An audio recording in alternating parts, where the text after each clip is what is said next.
ஒருபுறம் இஸ்ரேலுக்கு ஆயுதங்களை ஏற்றுமதி செய்து கொடுப்பது, மற்றொரு புறம் பாலஸ்தீனத்திற்கு மருந்துகள் அனுப்புவது.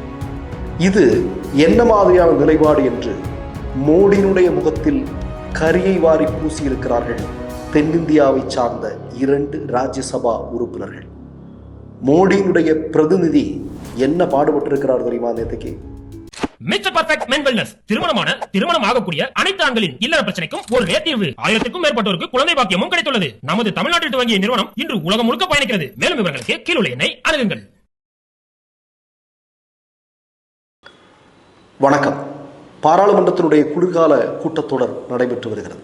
இந்த நேரத்தில் நம்முடைய தமிழ்நாட்டினுடைய திருச்சி சிவா என்று சொல்லக்கூடிய ராஜ்யசபா உறுப்பினர் ஒரு சில கேள்விகளை நேற்றைய தினம் முன்வைத்திருக்கிறார்.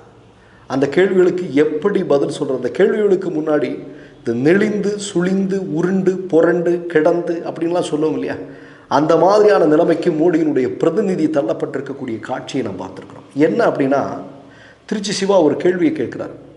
அதாவது, ஒரு பக்கம் நீங்கள் இஸ்ரேலுக்கு மிகப்பெரிய ஆயுதங்களை ஏற்றுமதி செய்து கொண்டிருக்கிறீர்கள், மறுபக்கம் நீங்கள் பார்த்தீங்கன்னா பாலஸ்தீனத்திற்கு நீங்கள் மருந்துகளை அனுப்பிட்டு இருக்கீங்க. இது என்ன மாதிரியான நிலைப்பாடு அப்படிங்கிற கேள்வி வைக்கிறார். கூடுதலாக இன்னொரு கேள்வியை அவர் வைக்கிறார். என்ன அப்படின்னா, 2023 அக்டோபர் 27 யூஎன்ல ஒரு தீர்மானம் நிறைவேற்றப்படுகிறது. என்ன தீர்மானம்? அதாவது ஒரு ஜனநாயக விரோதமான ஒரு மிகப்பெரிய இனப்படுகொலையை இஸ்ரேல் செய்து கொண்டிருக்கிறது. அதற்கு எதிரான தீர்மானம், அதாவது மனிதாபிமானமற்ற செயலில் இஸ்ரேல் இறங்கி கொண்டிருக்கிறது. அதற்கு எதிராக உலக நாடுகள் எல்லாம் சேர்ந்து யூஎன்ல ஒரு தீர்மானத்தை நிறைவேற்றுகிறார்கள். அந்த தீர்மானத்தை 120 பேர் ஆதரிக்கிறாங்க, 14 பேர் எதிர்க்கிறார்கள், 45 பேர் அதில் அந்த வாக்கெடுப்பில் பங்கெடுக்கலை. அந்த பங்கெடுக்காத 45 பேர்களில் நம்முடைய இந்தியாவும் ஒன்று அப்படிங்கிறத அவர் சுட்டி காட்டுகிறார். அதாவது, பாலஸ்தீனத்தில் இஸ்ரேல் என்று சொல்லக்கூடிய நாடு இவ்வளவு பெரிய திட்டமிட்ட இன அழிப்பை நடத்தும் போது அது தொடர்பான வாக்கெடுப்பில் இந்தியா பங்கேற்காமல் இருந்தது நியாயமா அப்படின்னு திருச்சி சிவா ஜெய்சங்கரை பார்த்து கேட்குறார். உடனே ஜெய்சங்கரை எழுப்பி ஒரு விஷயத்தை சொல்கிறார். என்ன சொல்கிறார் அப்படின்னா, இஸ்ரேல் நம்முடைய நாட்டினுடைய இக்கட்டான பல சூழல்களில் நமக்கு பல உதவிகளை செய்திருக்கிறார்கள். அதனால் அவங்க மேலே நம்ம அந்த மாதிரியான நடவடிக்கைகளோ அல்லது எதிர்ப்புகளையோ நம்ம காட்ட முடியாது அப்படின்னு ஜெய்சங்கர் மழுப்பலான ஒரு பதிலை சொல்கிறார். கூடுதலாக ஒரு செய்தி என்ன அப்படின்னா, இந்தியாவிற்கு பாலஸ்தீனம் குறித்த நிலைப்பாடு என்ன? பாலஸ்தீனம்ங்கிறது தனி நாடு அப்படிங்கிறத இந்தியா அங்கீகரிக்கிறது. பாலஸ்தீனில் நடக்கக்கூடிய பிரச்சனைகளுக்கு தீர்வு 3 நாடுகளுடைய பேச்சுவார்த்தைகள் மூலம்தான் அதை சரி பண்ண முடியும். இதுதான் இந்தியாவுடைய நிலைப்பாடு. இது குறித்து பாஜக தற்போதைய உருண்டு புருண்டு விளையாடிட்டு இருக்கு அப்படிங்கிற கேள்வியை அவர் முன்வைக்கிறார். கூடுதலாக சாஹித் கோகலே என்று சொல்லக்கூடிய ராஜ்யசபா உறுப்பினர் சில கேள்விகளை வைக்கிறார். அதாவது, பாலஸ்தீனுக்கு பக்கம் நிற்கிற மாதிரி மோடியினுடைய ஆட்சியாளர்கள் இருக்கிறாங்க, ஆனால் இஸ்ரேலுக்காக பிரார்த்தனை செய்து கொண்டிருக்கிறார்கள். இது எந்த விதத்தில் நியாயம் அப்படின்னு கேட்குறாங்க. கூடுதலாக ஒரு என்னென்னா, இப்போ மருந்தாகட்டும் அல்லது மற்ற சில உதவிகளை இந்தியா பாலஸ்தீனத்துக்கு செஞ்சிட்ருக்கு. அது எதன் வழியாக செய்கிறாங்க அப்படின்னா, UNRW என்கிற அமைப்பின் மூலமாகத்தான் செஞ்சிட்ருக்கிறாங்க. ஆனால் இந்த UNRW என்கிற அமைப்பை தடை விதித்திருக்கிறது இஸ்ரேல். இப்போ இது குறித்து இந்தியாவுடைய நிலைப்பாடு என்ன, மோடியினுடைய நிலைப்பாடு என்ன அப்படின்னு ஒரு கேள்வியை முன்வைக்கிறார்.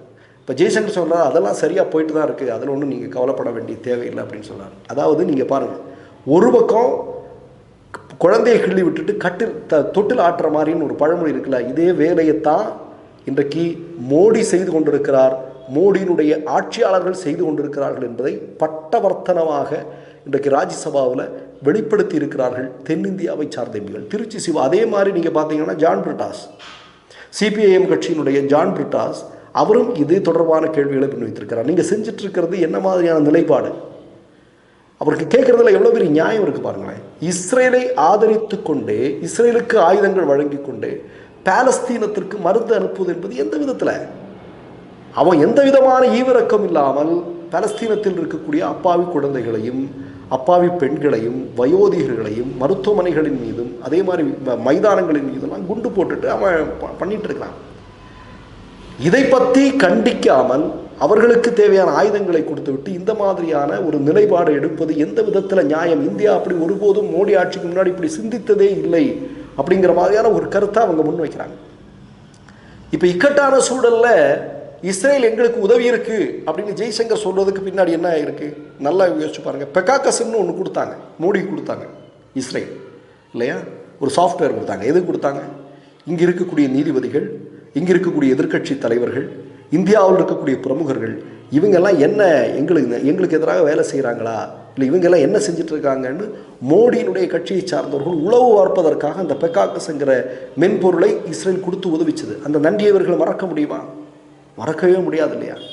இப்போ ஒட்டுமொத்தமாக மோடி இதுவரையிலும், அதாவது மோடிக்கு முன்னாடி இந்த வாஜ்பாய் காலகட்டத்தில் கூட பாலஸ்தீனம் தொடர்பாக இந்தியா எடுத்த சில தீர்மானங்கள் இருக்கிறது. அதிலிருந்து முற்றிலுமாக மாறுபட்டு சிந்தித்து கொண்டிருக்கிறது என்பதை இந்திய மக்களுக்கு ராஜ்யசபாவின் மூலமாக உணர்த்தி இருக்கிறார்கள் தென்னிந்தியாவை சார்ந்த ராஜ்யசபா உறுப்பினர்கள்.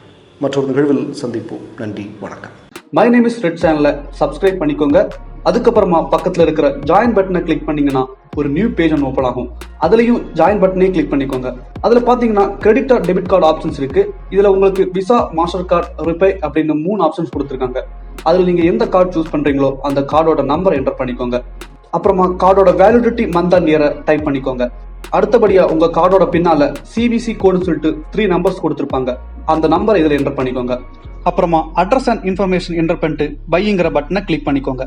ஒருவேளை உங்க கார்டு நம்பர் இன்வாலிட்னு காமிச்சிச்சுன்னா உங்க கார்டுல இன்டர்நேஷனல் யூசேஜை எனேபிள் பண்ணுங்க.